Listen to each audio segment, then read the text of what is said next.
Somewhere in your childhood, there was a moment no one else remembers, but you do. The moment you stopped acting like a kid and started acting like the person the house needed. Nobody handed you that job. You just quietly picked it up. And by the end of this video, you'll understand exactly why. Think about how young you were the first time an adult said, I don't know what I'd do without you. Maybe you were 9, maybe 11, young enough that you should have been worrying about homework, not whether everyone else in the house was okay. But somewhere in there, you learned to read a room before you even understood what you were reading. And the answer, whenever anyone needed anything, became the same two words: I've got it. If that's familiar, you weren't unusually strong for your age. You were adapting to something. Quick thing before we go further. If any part of that already feels like your childhood, tap like right now. It helps this reach the people who need to hear it. Okay, let's get into why this actually happens. Here's the question worth sitting with. Why does a child start carrying weight that was never supposed to be theirs to carry? Most people read this as good parenting or good character. You raised such a responsible kid. They were always so mature. Old soul, that one. It gets treated like a personality trait. Like some children are simply born more capable, more grounded, more grown up than others. But if you lived it, you know it didn't feel like a trait. It felt like a job description nobody ever gave you the choice to decline. Strip away everything else, and it comes down to one line. A child becoming mature early isn't growth ahead of schedule. It's a nervous system learning that being useful was safer than being young. This pattern shows up in a few distinct shapes. See which one is you. The household manager. This one is practical.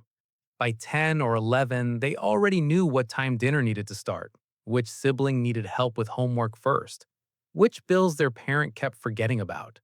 Nobody assigned it, they just noticed the gap and quietly became the schedule. The family confidant. This one is emotional. A parent's stress, sadness, or worry didn't just happen near them, it happened to them because the parents started treating them as someone to lean on. They learned to hold feelings that were never theirs to hold, long before they had the words for their own. The mediator. This one lives in the middle. Whenever tension rose between parents or between siblings, they became the translator, softening one side's words, explaining the other side's intentions, keeping the peace so no one else had to. The achiever. This one is quieter than it looks. Grades, awards, being no trouble at all. It wasn't really about ambition. It was about giving a stressed household one thing that didn't need managing. Think about which one your chest reacted to first. Broadly, there are two versions of childhood running underneath this. The parented child grows up managing something: a parent's emotions, a sibling's needs, a household's stability, long before their brain was developmentally ready for that weight. The child who got to stay a kid grows up being managed instead, allowed to be irresponsible, to fail small, to need things without earning them first. From the outside, the parented child often looks more impressive, more capable, more composed, further ahead. The child who got to stay a kid can even look a little behind by comparison. But strip the labels away, and one of them simply got a childhood, the other got a role. Before we go deeper, out of the household manager, the family confidant, the mediator, or the achiever, which one made you flinch a little? Drop it in the comments right now. Even one word. Curious how many of you already know your answer. Picture someone we'll call Daniel. He's 11. His parents just separated. His mother works 2 jobs now. And most nights, she comes home too tired to think about dinner, homework, or his younger sister's meltdowns. So Daniel starts thinking about it for her, cooking something simple, checking his sister's homework, learning which of his mother's moods meant leave her alone for an hour, and which meant she needs someone to just sit with her. One night, his mother breaks down crying at the kitchen table about money. 11-year-old Daniel doesn't go find an adult. He sits down, puts his hand on her arm and says, "It's okay, Mom. I've got it."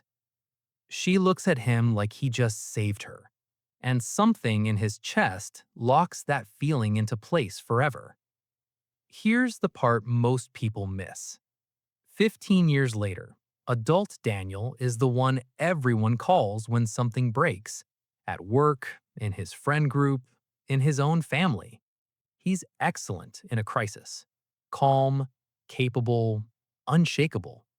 What almost no one knows is that he hasn't asked anyone for real help since he was 11 years old, sitting at that kitchen table, deciding that being needed was safer than needing anyone back.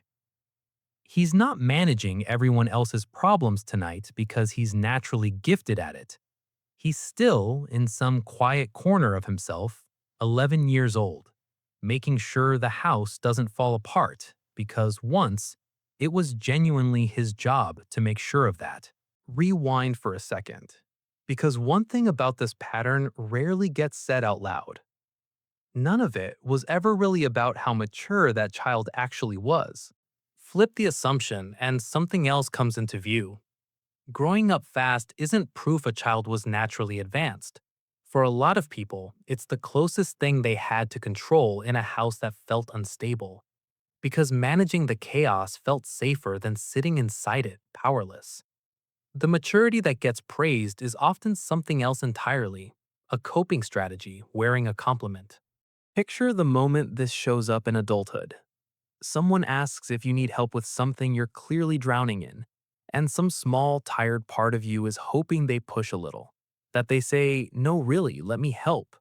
That they notice the version of you that doesn't, for once, have it handled. You still say it anyway. "I've got it." Sometimes they push, and something in you finally lets go enough to say what's actually true. And sometimes they take you at your word, because that's the only version of you they've ever been shown. And you go back to managing everything alone, a little more convinced that "I've got it" is the only sentence you're allowed to say out loud. Almost nobody says this part out loud, so let's say it. The same wiring that turned you into the family stabilizer at 10 years old is the same wiring that makes you exceptional in a crisis at 30. You stay calm when other people panic. You solve problems instead of freezing at them. You notice what a room needs before anyone asks out loud. That isn't just a childhood job you never quit. That's competence, real, transferable, genuinely valuable. It just started years before you were old enough to consent to learning it. So here's what's actually happening underneath it all. Psychologist John Bowlby's research on attachment describes something called internal working models, the expectations a child forms early about who can be relied on and what keeps them close to the people they love. When a child repeatedly learns that being useful is what earns attention and safety, that expectation doesn't stay in childhood. It becomes the operating rule for every relationship that follows. There's a second, more specific mechanism running alongside it. Family therapists, the concept is most associated with therapist Ivan Bazarmany-Naji's work in the 1960s, describe a pattern called parentification.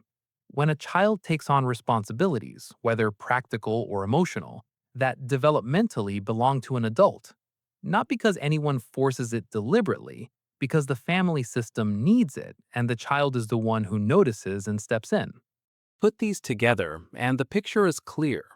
A child who learns that usefulness equals safety, placed inside a family that needs someone to hold it together, steps into that role and quietly carries it for decades after anyone actually asked them to. And this next part is easy to miss. This pattern rarely gets questioned because it's rewarded constantly by teachers, by relatives, eventually by employers.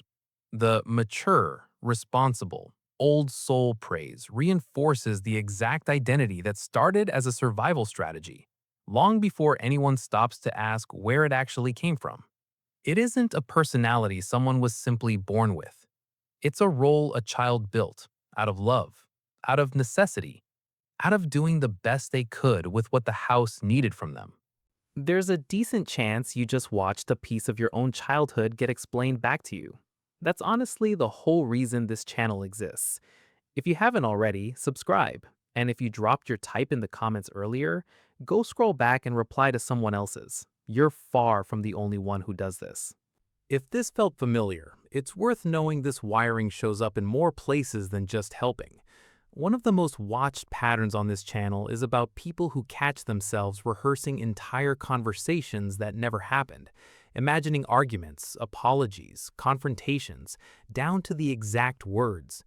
That pattern comes from a related root, a mind trying to control an outcome it never felt safe leaving to chance. Worth watching if you haven't. But there's another feeling that grows out of this exact same childhood, one that doesn't look like responsibility at all. It's the quiet guilt that shows up even when you've done absolutely nothing wrong. Saying no and feeling like you committed a crime. Resting and feeling like you're failing someone. Why do some people feel guilty even when they've done nothing wrong? That's what the next video's about.